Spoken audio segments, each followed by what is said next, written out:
Hello friends, BFM के हम कुछ इंपॉर्टेंट क्वेश्चन आंसर्स डिस्कस करने वाले हैं। आज का पहला क्वेश्चन है हमारा, full flash money changers are firm and organisations authorise to undertake.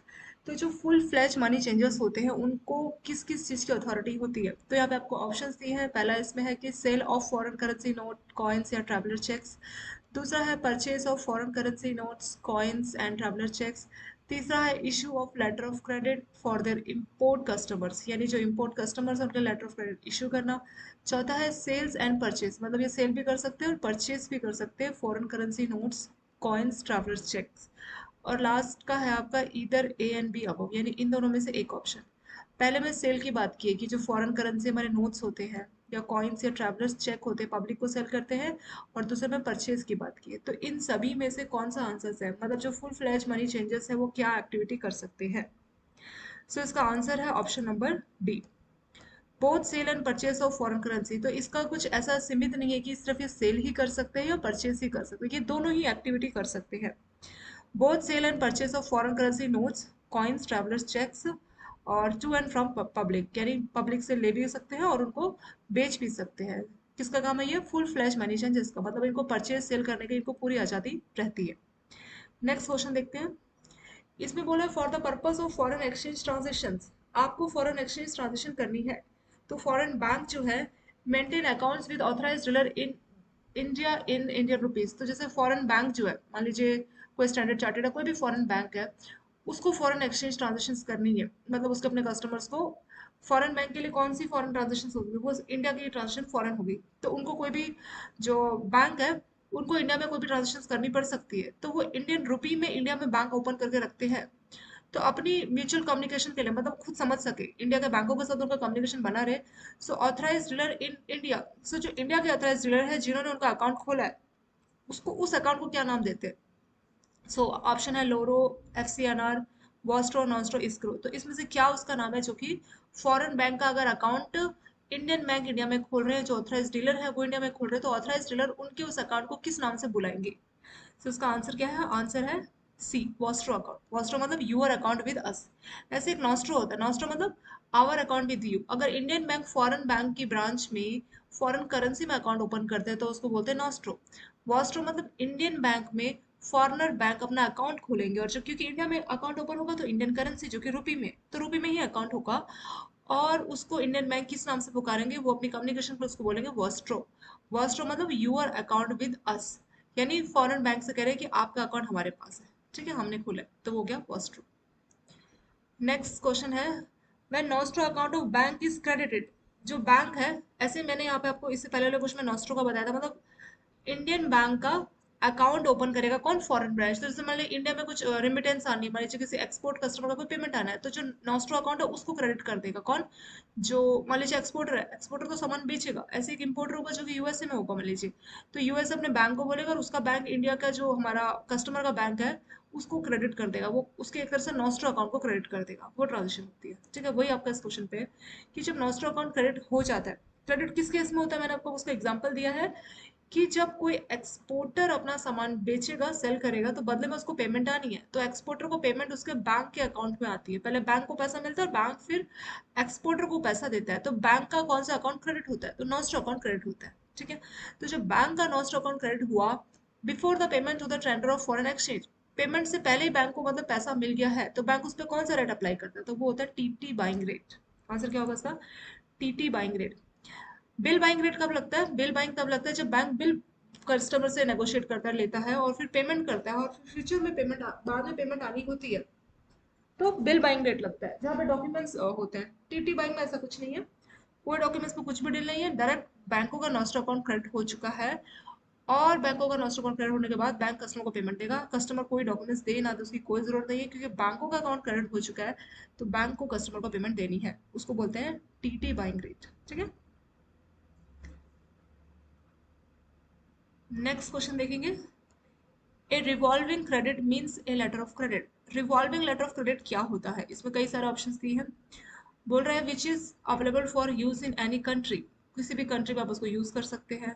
दूसरा बोल रहा है cover many shipment, up to a particular period of time और अ पर्टिकुलर अमाउंट और बोथ।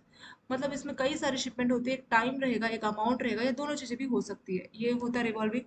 तीसरा बोल रहा है which can be easily transfer by beneficiary to his supplier, जिसको आसानी से, जो बेनिफिशियरी है लेटर ऑफ क्रेडिट में, बेनिफिशियरी कौन होता है जिसके फेवर में एलसी ओपन की जाती है, उसको आप सेलर भी बोल सकते हैं, एक्सपोर्टर भी बोल सकते हैं, ठीक है। तो एक्सपोर्टर होता है उसमें बेनिफिशियरी, जो सामान बना के बेच रहा है, सेल कर रहा है, उसको बोला जाता है बेनिफिशियरी।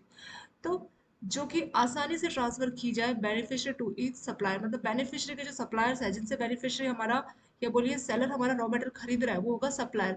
तो बेनिफिशियरी जिन सप्लायर को भेजते हैं, आसानी से ट्रांसफर करते हैं, उसको बोलते हैं रिवॉल्विंग। लास्ट बोला है which allows the beneficiary packing credit in foreign currency. Beneficiary को पैकिंग क्रेडिट की सुविधा मिल जाती है रिवॉल्विंग में, किसमें, फॉरेन करेंसी में। मतलब पैकिंग क्रेडिट मतलब प्री शिपमेंट क्रेडिट, शिपमेंट होने से पहले अगर बेनिफिशियरी को पैसा दिया चाहिए तो उसको बोलते हैं पैकिंग क्रेडिट। तो फॉरेन करेंसी में उसको पैकिंग क्रेडिट के तौर पे लोन मिल जाता है, किसको, बेनिफिशियरी को। तो इसमें से कौन सा आंसर इसके लिए करेक्ट है? आंसर है इसमें हमारा ऑप्शन नंबर बी। रिवॉल्विंग का मतलब यही होता है कि कई सारी शिपमेंट होते हैं, जैसे रिवॉल्व होना मतलब एक तरह से बार बार वो, जैसे आपका कैश क्रेडिट अकाउंट होता है उसी तरह से ये हमारा रिवॉल्विंग लेटर ऑफ क्रेडिट होता है। इसमें क्या होता है कि टाइम पीरियड मेंशन रहेगा, मान लीजिए 1 साल का टाइम रहेगा।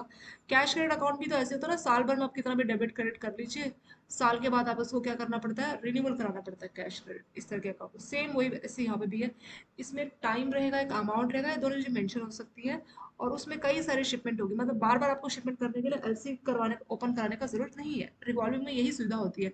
मान लीजिए किसी पर्सन को हर 2 महीने में एलसी की जरूरत पड़ती है, तो हर 2 महीने बैंक के पास जाएगा, तो उसके लिए भी पैसा वेस्ट, बैंक के लिए भी टाइम वेस्ट, उसको भी बार बार डॉक्यूमेंट्स अरेंज करा के बैंक को देना, फिर वेट करना, तो बहुत ज़्यादा डिफिकल्ट हो जाता है। तो जिसको 1 साल में 8 10 6 7 बहुत ज़्यादा फ्रिक्वेंटली शिपमेंट करनी होती है, वो नॉर्मल एलसी नहीं ओपन कराते, वो रिवॉल्विंग एलसी कराते। तो रिवॉल्विंग में एक तरह से टाइम लिमिट होता है, टाइम लिमिट 1 साल का कितना भी हो सकता है, एक पर्टिकुलर अमाउंट रहता है, और उसमें कई सारे शिपमेंट कवर होती है, वो होता है हमारा revolving letter of credit. So B इसका हो गया करेक्ट आंसर। नेक्स्ट देखेंगे, ऐसे ही कहा गया back to back letter of credit. ये क्या होता है बैक टू बैक? तो इसमें बोल रहा है one on the strength of which another bank guarantees obtain, बोल रहा है कि एक के वजह से दूसरे बैंक गारंटी ऑब्टेन करती, वो होता है। दूसरा बोल रहा है a second set of fresh LC open in favour of second beneficiary on the strength of original LC. तो बोल रहा है एक नया एलसी आप ओपन कराते हैं किसी दूसरे के फेवर में, किसी दूसरे बेनिफिशियरी के लिए, on the strength of original LC. इसमें गारंटी किसकी मिलती है? जो पुराना एलसी है उसकी गारंटी पे आप नया एलसी ओपन कराते हैं, वो होता है, बोल रहा है। तीसरा बोल रहा है one back by government guarantee. तो बोल रहा है बैक टू बैक वो होता है जिसमें गवर्नमेंट गारंटी दी जाती है। और चौथा बोला है a set of two LC printed on back of each other. तो बोल रहा है दो एलसीज है जिसको बैक टू, मतलब पुराने एलसी के जो है बैक साइड में दूसरे एलसी को प्रिंट किया जाता है, वो होता है बैक टू बैक एलसी, ऐसे बोल रहे हैं। तो इन चारों में से कौन सा आंसर सही है? बैक टू बैक एलसी कौन सा होता है? सो इसका करेक्ट आंसर है B. Second set of LC open in favour of second beneficiary. Back to back LC का मतलब ये है कि पुराना कोई एलसी ऑलरेडी ओपन है, उसका गारंटी मान के एक नया आप एलसी ओपन कराते हैं, तो वही होता है बैक टू बैक एलसी, ठीक है। तो एक second set of fresh LC, मतलब एक नया एलसी ओपन किया जा रहा है दूसरा। अब कोई एलसी ओपन करता है तो उसके लिए कुछ गारंटी चाहिए होती है, ठीक है। तो गारंटी क्या है, उसकी स्ट्रेंथ क्या है, ओपन किसके फेवर में की जा रही है? इन फेवर ऑफ सेकंड बेनिफिशियरी। इसमें बेनिफिशियरी कोई और है, पहले हमारा मान लीजिए सेलर है, हो सकता है कि सेलर किसी से रॉ मटेरियल खरीदता है, तो उसके फेवर में एक एलसी ओपन कराती है, तो दूसरा बेनिफिशियरी के फेवर में on the strength of original, जिसमें पुरानी एलसी की गारंटी ही मानी जाएगी, तो जो पुरानी एलसी है उसकी गारंटी के बिहाफ पे एक नई एलसी ओपन करा दी जाती है किसी नए बेनिफिशियरी के लिए, उसको बोला जाता है back to back letter of credit, ठीक है। इसको बहुत डिटेल लेटर ऑफ क्रेडिट वाले चैप्टर हमने पढ़ा हुआ है। बीएफएम में आपका ये, बीएफएम बोलिए, एबीएम बोलिए, लीगल बोलिए, यहाँ पे आपका लेटर ऑफ क्रेडिट बहुत पूछते हैं, क्योंकि बहुत ज्यादा इंपॉर्टेंट टॉपिक है बैंकर्स के, इसीलिए ये वाला टॉपिक बहुत ज्यादा एग्जाम में पूछ लेते हैं। आपको ये जो टॉपिक है इसके मैंने कई कुछ क्वेश्चंस रखे, अगर बहुत डिटेल जानना तो लेटर ऑफ क्रेडिट वाला चैप्टर को आप देखिए, बहुत इंपॉर्टेंट चैप्टर है। एग्जाम में कई questions letter of credit, back to back letter of credit इसमें से पूछे जाते हैं, ठीक है। So back to back letter क्या है कि पुराने एलसी के बिहाफ पे उसकी गारंटी पे एक नई एलसी ओपन करा दी जाती है, वो होता है हमारा back to back letter of credit. Next question क्या है? A letter of credit was issued on 1st August 2009। 1 अगस्त 2009 को एक लेटर ऑफ क्रेडिट ओपन किया गया था। The bill of landing presented on, तो इसमें जो बिल ऑफ लैंडिंग है जिस बात का प्रूफ होता है कि डॉक्यूमेंट्स जो है शिपमेंट हो गई है, ठीक है। और जो शिपमेंट कंपनी है वो डॉक्यूमेंट्स देती है, उसको बिल ऑफ लैंडिंग बोला जाता है। तो जो बिल ऑफ लैंडिंग है उसका डेट क्या है, 10 अगस्त 2009 है। तो लेटर ऑफ क्रेडिट 1 अगस्त को इशू किया, और जो है शिपमेंट कर दी कब, 10 तारीख को। Under L I C was dated 25 July 2009। जो एल आई सी आपने वो इंश्योरेंस करा रखा है, तो वो डेट क्या है, 25 जुलाई, यानी कि लेटर ऑफ क्रेडिट इशू करने से पहले ही आपने उसका इंश्योरेंस करवा लिया। The L C is L I C is silent on this aspect. तो एल आई सी इस बारे में कुछ मेंशन नहीं किया, कुछ भी एल आई सी में नहीं लिखा गया। सो ऑथराइज डीलर को क्या करना चाहिए, ऑथराइज डीलर को ना, बैंक जो है उनको क्या करना चाहिए, उस बिल ऑफ लैंडिंग को एक्सेप्ट करना चाहिए, रिजेक्ट करना चाहिए, क्या करना चाहिए, वो आपसे पूछा है। ठीक है, तो उसमें हुआ क्या है, लेटर ऑफ क्रेडिट का डेट है 1 अगस्त, और 10 तारीख को शिपमेंट हो गई, तो शिपमेंट से जो डॉक्यूमेंट्स मिले उसको बोलते हैं बिल ऑफ लैंडिंग। तो 10 तारीख का हमें बिल ऑफ लैंडिंग मिल गया, और उसमें जो एल आई सी था, मतलब जो इंश्योरेंस है, वो पहले ही एडवांस में करा ली। तो जुलाई में इंश्योरेंस हो गई थी, 25 जुलाई। और जो एल आई सी जो इंश्योरेंस है उसमें कुछ भी नहीं मेंशन किया गया, कुछ भी, जो एल आई सी बिल्कुल साइलेंट है। सो ऑथराइज डीलर शुड क्या करना चाहिए, उसने बोल रहा है उसको एक्सेप्ट करना चाहिए, उसको बोल रहा है एक्सेप्ट नहीं करना चाहिए। फिर बोल रहा है कि एप्लीकेंट को भेज दो मैटर, और लास्ट में बोल रहा है कि refer the matter to issuing by, जिसने लेटर ऑफ क्रेडिट इशू किया उसको आप मैटर भेज दो। None of this. तो इसमें से क्या करेक्ट आंसर होगा, क्या हमें करना चाहिए। So, इसका करेक्ट आंसर है accept the bill of landing if other are in order. अगर बाकी सारी चीजें ठीक है तो हमें क्या करना चाहिए, उसको एक्सेप्ट करना चाहिए। ठीक है, बाकी सब ठीक है, क्योंकि इंश्योरेंस आपने पहले एडवांस में करा लिया, उससे ज्यादा फर्क नहीं पड़ने वाला, क्योंकि वो इंश्योरेंस आपके उसी जो शिपमेंट्स के गुड है उसी को कवर कर रहा है। तो इससे कोई फर्क नहीं पड़ रहा अगर एलएलसी में कुछ मेंशन नहीं है और बाकी सब चीजें ठीक है। तो आप बिल ऑफ लैंडिंग को क्या करेंगे, एक्सेप्ट आप उसको करेंगे। ए इसका हो गया करेक्ट आंसर। नेक्स्ट क्वेश्चन देखेंगे। Our bank opened an irrevocable letter of credit.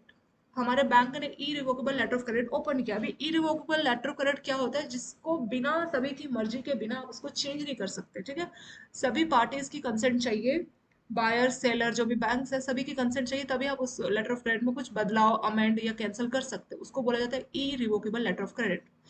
तो हमारे बैंक ने irrevocable letter of credit open कराया, and our correspondent bank abroad negotiate the bill. तो जो कॉरेस्पोंडेंट बैंक था उसने बिल का नेगोशिएट किया एलसी के द्वारा, एंड गॉट द रिम्बर्समेंट, और उसको पैसा मिल गया।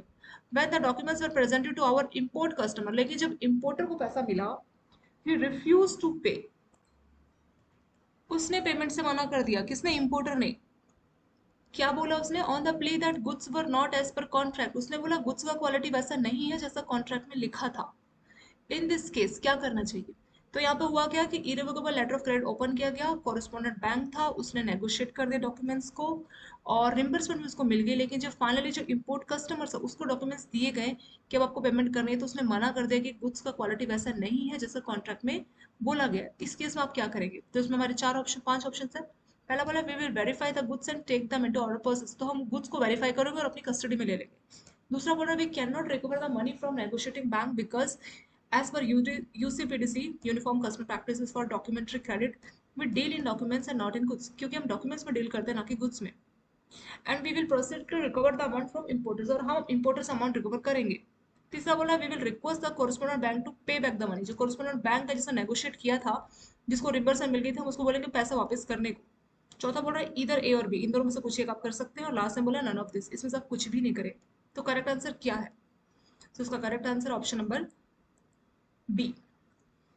पहली बात, जो यूसीपीडीसी होता है वहाँ पे डॉक्यूमेंट्स में डील की जाती है ना कि गुड्स में। गुड्स की क्वालिटी खराब है, कुछ है, तो उसके बिहाफ पे आप पेमेंट के लिए मना नहीं कर सकते। गुड्स में आपको कुछ इश्यू है तो आप डायरेक्ट एक्सपोर्टर के खिलाफ जाके कुछ बोलिए, लेकिन आप इस तरह से पेमेंट के लिए या बैंकों को इस तरह से कोई मना नहीं कर सकता अगर बाकी सब चीजें ठीक है। ठीक है, तो सिर्फ क्वालिटी के बिहाफ पे आप उसको मना नहीं कर सकते, वही आंसर है। We can not recover the money from negotiating bank. Negotiating bank से हम पैसा वापस नहीं मांग सकते, क्योंकि यूसीपीडीसी के हिसाब से हम डॉक्यूमेंट्स में डील करते हैं ना कि गुड्स में। सब डॉक्यूमेंट सब ठीक ठाक है तो हम पेमेंट कर देते हैं, and we will proceed to recover the amount from importers, और हम इम्पोर्टर से पैसा लेने के लिए प्रोसीड करेंगे, उससे हम पैसे रिकवर करेंगे। Next question. A letter of credit was opened by us stipulating for clean on board bill of lending। एक लेटर ऑफ क्रेडिट ओपन किया गया था, और जब हमने वाइल स्क्रूटाइजिंग डॉक्यूमेंट्स, लेकिन जब हमने डॉक्यूमेंट्स देखे तो हमने वहां पे देखा कि उस पर लिखा है सम पैकेज टॉन, मतलब कुछ पैकेज टॉन है, appear on bill of landing. तो बिल ऑफ लैंडिंग कौन सा डॉक्यूमेंट होता है, जब शिपमेंट होती है ना, तो शिपमेंट कंपनी वाले सब डॉक्यूमेंट सब चीजों को चेक करते हैं और वो बिल ऑफ लैंडिंग हमें देते हैं। तो बिल ऑफ लैंडिंग में लिखा था कि सम पैकेज स्टॉल, मतलब कुछ पैकेज खराब है, फटे हुए पैकेज से, ऐसा करके उसमें लिखा है। वी शुड, उस केस में हमें क्या करना चाहिए? Accept the bill of landing, क्योंकि यूसी पीडीसी में लिखा था, हम उसको एक्सेप्ट कर लेंगे। दूसरा बोल रहा है कि जो भी इसमें इरेगुलरिटीज है उसको हम रेक्टिफाई करने का कोशिश करेंगे। तीसरा बोला है wait until ship arise and verify, हम एक बार चेक करेंगे कब शिप पहुंच जाएगी तो हम खुद से वेरीफाई कर लेंगे। चौथा बोल रहा है immediately on receipt of documents, जैसे आपको डॉक्यूमेंट्स मिले तो जो नेगोशिएटिंग बैंक है उसको आप टेलेक्स से इन्फॉर्मेशन भेजोगे कि डिस्क्रिप्टेंट डॉक्यूमेंट सही नहीं है। ई है इधर बी और सी। बी और सी में जो दो ऑप्शंस थे कि आप खुद से वेरीफाई करोगे, चेक करोगे और इरेगुलरिटी को रेक्टिफाई करोगे, इनमें से कोई एक, बी और सी। तो क्या इसका करेक्ट आंसर है, क्या हमें करना चाहिए? तो जब लेटर ऑफ क्रेडिट में मेंशन था कि clean on board bill of landing, मतलब बिल ऑफ लैंडिंग क्लीन होना चाहिए, मतलब कुछ कुछ उसमें डिस्क्रिपेंसीज नहीं होनी चाहिए, जब ये ऑलरेडी मेंशन था जब लेटर ऑफ क्रेडिट ओपन किया गया। फिर बाद में जब बिल ऑफ लैंडिंग मिला उसमें गड़बड़ था, यानी कि जो पैकेज थे वो डाउन थे, इसका मतलब हमें इन्फॉर्म करना पड़ेगा, इमीडिएटली हमें इन्फॉर्म करना पड़ेगा। सो इसका आंसर होगा सी। जैसे ही आपको ऐसे डॉक्यूमेंट्स मिलते हैं जहाँ पे बिल ऑफ लैंडिंग क्लीन होना चाहिए, मेंशन है साफ कि उसमें कोई भी किसी भी टाइप का इशू नहीं होना चाहिए, लेकिन बिल ऑफ लैंडिंग हमें जो मिला उसमें लिखा है कि सब पैकेज आर डाउन, तो हम फटाफट से नेगोशिएटिंग बैंक को उसके बारे में बताएंगे, इन्फॉर्म करेंगे। और अब इसमें रिस्पॉन्सिबिलिटी फिर नेगोशिएटिंग बैंक का होगा, वो उसको आगे फर्दर टेक केयर करेंगे। ठीक है, ये इसका डी आ गया इसका करेक्ट आंसर। नेक्स्ट है यूसीपीडी से 600 में if there is no indication in the credit of insurance coverage required, अगर इंश्योरेंस कवरेज का कुछ ही मेंशन नहीं है, the amount of insurance coverage must be at least dash. तो जब इंश्योरेंस कवर कवर का कुछ अमाउंट ही नहीं मेंशन, तो कितना इंश्योरेंस होना चाहिए, मतलब जो है लेटर ऑफ क्रेडिट में ऐसा कुछ बताया नहीं है, तो बाय डिफॉल्ट कितना होना चाहिए? आंसर है 110%, 110% of CIF value, 110% of FOB value, 100% of FOB value. Cost C I होता है cost insurance and freight, F O B होता है फ्राइट ऑन बोर्ड, सिर्फ कॉस्ट इंश्योरेंस एंड फ्राइट। तो 110%, 100%, 110% या 100%, क्या इसका आंसर होगा? आंसर है 110% of seat value. Cost insurance and freight का टोटल जितना भी वैल्यू आएगा उसका 110% जो है इंश्योरेंस में कवर होना चाहिए। सो ए हो गया इसका करेक्ट आंसर। नेक्स्ट देखेंगे, इफ अबाउट और अप्रोक्सीमेटली, जैसे होता है ना कि क्वांटिटी में लिखा होता है कि अप्रोक्सीमेटली ऐसा कुछ mention, a tolerance of more और less than the quantity of goods is allowed, तो उसमें एक होता है कि कुछ टॉलरेंस अलाउ है कि थोड़ा बहुत चेंज है तो चल जाएगा, provided the credit does not state the quantity in terms of stipulated number of packaging units, क्योंकि वो जो क्वांटिटी उसमें ऐसा नहीं बताया कि कितनी क्वांटिटी, उसमें बस अप्रोक्सीमेट की बात की गई है। And total number of drawing does not exceed the amount of credit, तो जब अप्रोक्सीमेट की बात की जाती है तो जनरली क्या बताता है, कितना परसेंट होता है? तो इसका आंसर क्या हो जाएगा? बी, 5% होगा। तो जब कुछ अबाउट और अप्रोक्सीमेटली साफ साफ नहीं लिखा तो उस केस में 5% तक का प्लस माइनस अलाउड रहता है, तो आंसर क्या हो जाएगा? B, plus minus 5%। नेक्स्ट बोला है कि एज पर यूसीपीडीसी 600, जो हमारा uniform custom practices of documentary credit है, 600 लेटेस्ट है। अगर एलसी में लेटर ऑफ क्रेडिट में date of expiry is return, तो डेट ऑफ एक्सपायरी ऐसा लिखा है कि बाय एंड ऑफ जून, ऐसे कोई डेट नहीं लिखा, सिर्फ ऐसा लिखा है एंड ऑफ जून, तो इसका क्या मतलब है? इसका मतलब क्या 21 टू 30 जून है, या 30 जून है, या 21 जून टू 29 जून, इफ 30 जून, अगर 30 तारीख को हॉलीडे तो क्या 21 से 29 जून है? ये आंसर है डी ना। क्या इसका करेक्ट आंसर है? अगर एंड ऑफ जून लिखा है तो उसका मतलब 21 टू 30 जून है। ठीक है, 21 से 30 तारीख का कोई भी दिन हो सकता है। सो ए हो गया इसका correct answer. Next, under letter of credit part amount paid to beneficiary, letter of credit में कुछ अमाउंट बेनिफिशियरी को पे किया गया। वाइल पेइंग बैलेंस अमाउंट, जब आप बैलेंस अमाउंट पे कर रहे थे, importer complains again quality of goods and request the bank not to pay the amount for bill drawn under LC, what should be done by bank?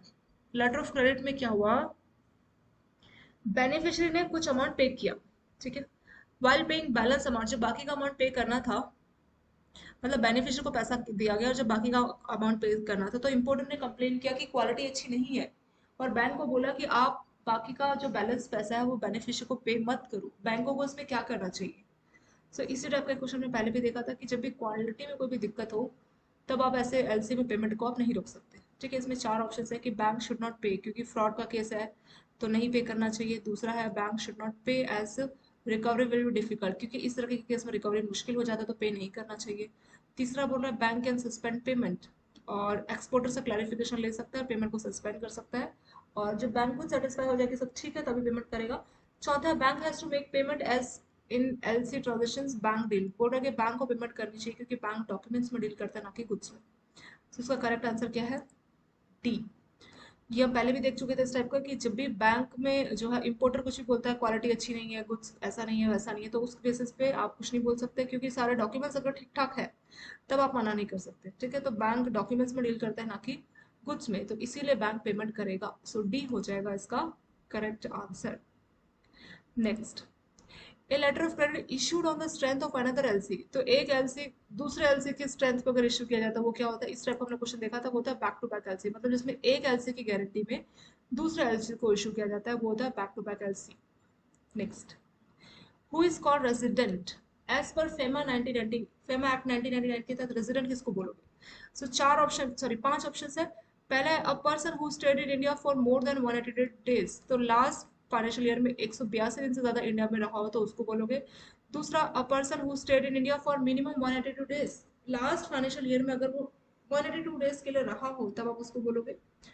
तीसरा, अ person who stayed India for more than one, तो last financial year में calendar year में 182 दिन से ज्यादा रहा हो उसको बोलोगे।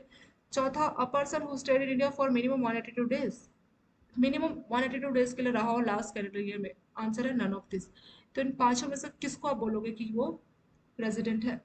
सो फेमा एक्ट में जो डेफिनेशन बताई है उसके हिसाब से आंसर होगा ए।